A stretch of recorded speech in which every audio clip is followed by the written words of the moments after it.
terlalu ramai orang yang terlepas pandang. Okey, ada yang ingatkan gastrik kan, rupa-rupanya sebabkan masalah jantung. So yang ni tuan-puan saya nak kongsikan sikit lah.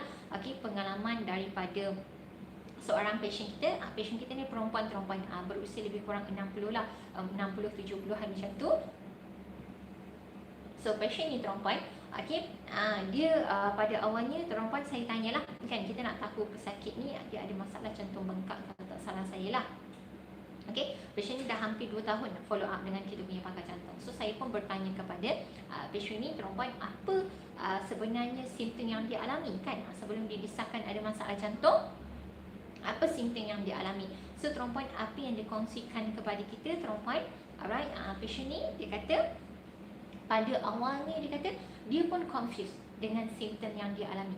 Dia kata pada awalnya dia kata saya pun confused dengan simptom yang saya alami. Sebab apa tuan-puan? Sebab pada awalnya, okey, tuan-puan, sebab pada awalnya tuan-puan simptom ni, okey, dia ada alami simptom pedih hulu hati.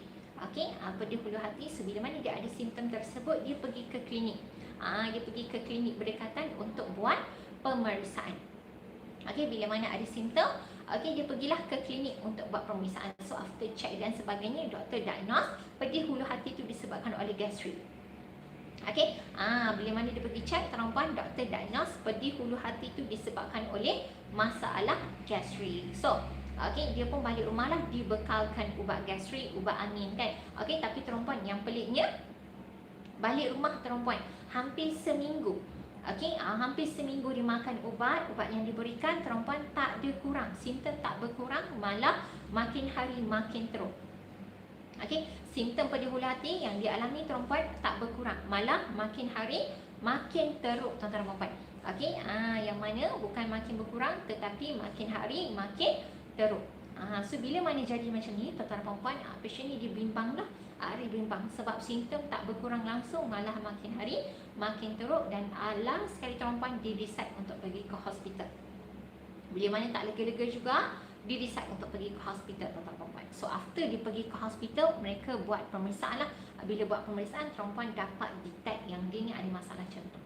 Okey, yang pada awal tadi pedih hulu hati tadi disebabkan oleh masalah gastrik, rupanya bukan disebabkan oleh gastrik, tapi disebabkan oleh masalah jantung. Sebab itu pentingnya kita ni untuk buat pemeriksaan tuan-tuan dan puan-puan. Sebab kita tak dapat detect melainkan dengan buat pemeriksaan.